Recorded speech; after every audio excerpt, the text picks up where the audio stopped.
Sir मेरे को तो है ना ऐसा धक धक हो रहा है सर। एक तो आपने बोर्ड के ऊपर लिखा भी है एफआर पेपर बिगिंस।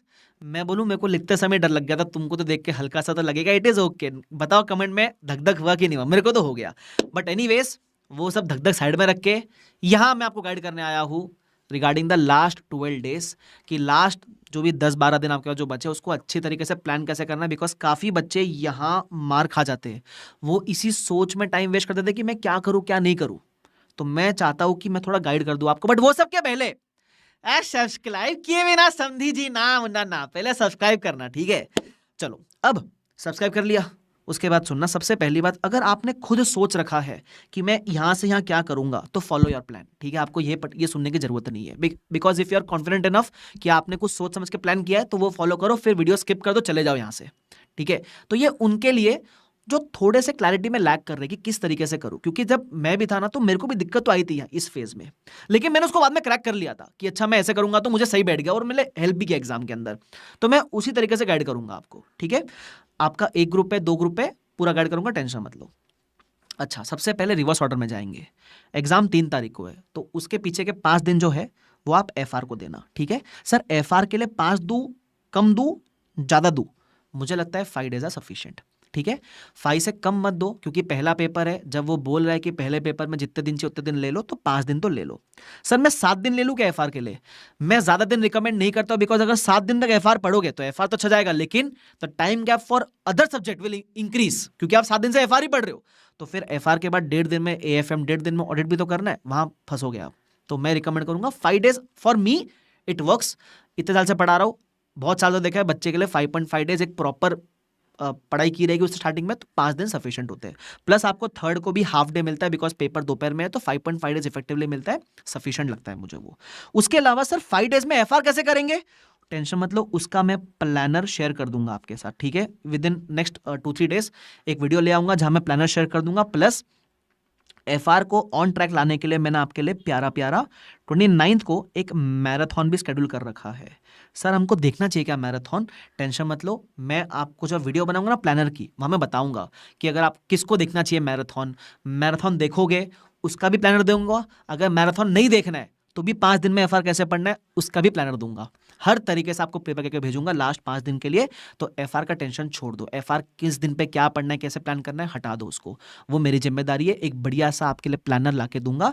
मैराथन में क्या कराऊंगा, कितना कराऊंगा, कैसे कराऊंगा, देखे नहीं देखे वो सब बता दूंगा, छोड़ दो उसको, ठीक है। तो एफआर भाई आया है, सब करा के जाएगा, सब बता के जाएगा, टेंशन लेने का नहीं।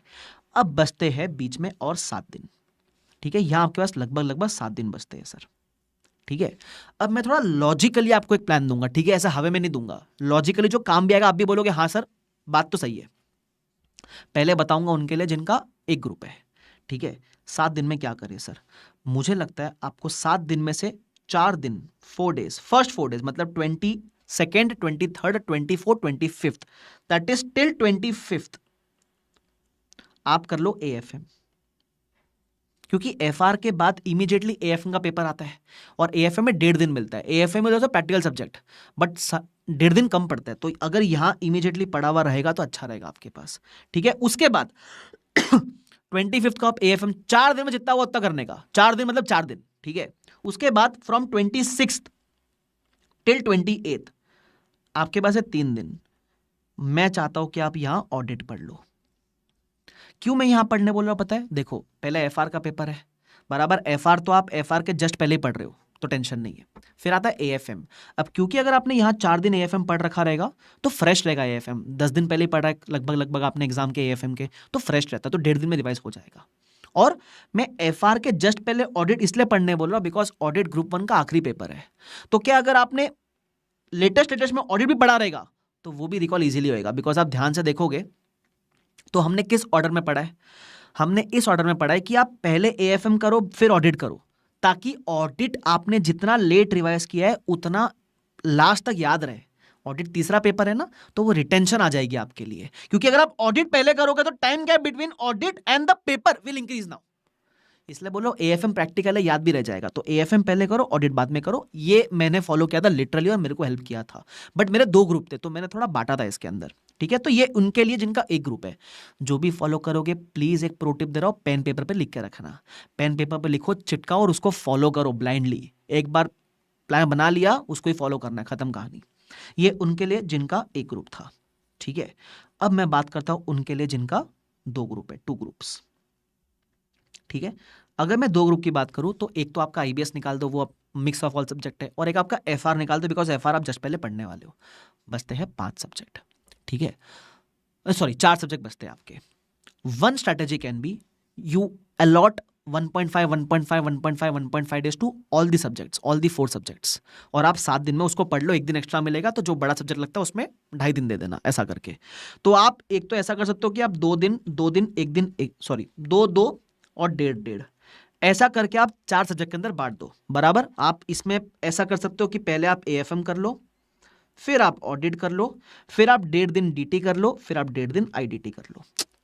एग्जैक्टली उस ऑर्डर में जिस ऑर्डर में आपके एफआर के बाद पेपर्स होने वाले हैं, बराबर। तो इस तरीके से आप बांट सकते हो 7 दिनों को।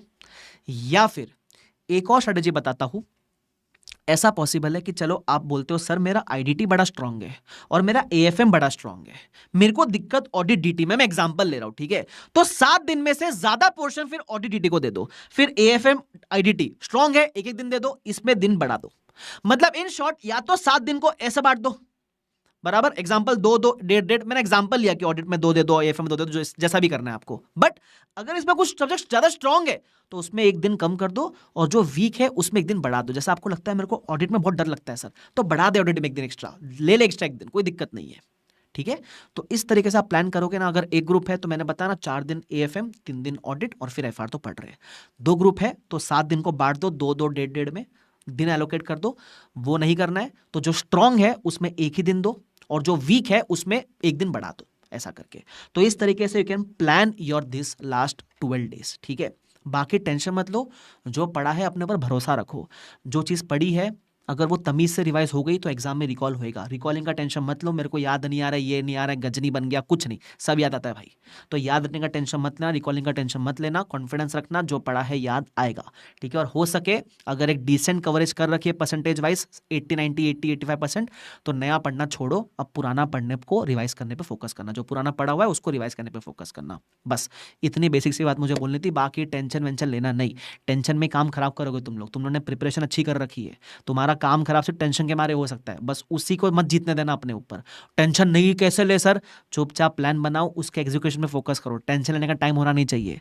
एंड डोंट थिंक कि पेपर क्या आएगा, पेपर प्रेडिक्शन करे क्या, कौन सा डिफिकल्ट कौन सा इजी, तुम्हारे हाथ में नहीं है। इजी सबके लिए इजी है, डिफिकल्ट सबके लिए डिफिकल्ट है। पास होने वाला बच्चा कैसे भी माहौल में पास हो जाता है। कभी ऐसा सुना है कि पेपर इतना डिफिकल्ट आया कोई भी पास ही नहीं हुआ? जितने बच्चे पास होने वो हो जाएंगे, बराबर। तो आपने मेहनत की है, तमीज से अपनी मेहनत पे फोकस करो, पढ़ाई पे फोकस करो, आप हो जाओगे पास। बस यहाँ से ना काम मत खराब होने देना। वो कोशिश करेगा कि तुमको यहाँ से वो फेल करे, लेकिन होना मत, ठीक है। तुमने सबने अच्छे से मेहनत की है, बस आखिरी 10-12 जो दिन है उसमें पढ़ाई में, और जो एग्जाम के दिन रहेंगे उसमें जो भी 1.5 दिन में आप पढ़ोगे उसमें अच्छे से एकदम जान लगा देना। बाकी टेंशन मतलब मैं हूँ, जहाँ भी जरूरत पड़ेगी आपको ऐसे छोटे छोटे गाइडेंस देता हुआ रहूंगा, ठीक है। चलो तो शुक्रिया everyone, I hope this was helpful. पसंद आया लाइक जरूर करना। बेस्ट ऑफ लक, बहुत सारी मेहनत करो, ठीक है। Thank you so much, bye bye everyone, take care, see you all, bye bye.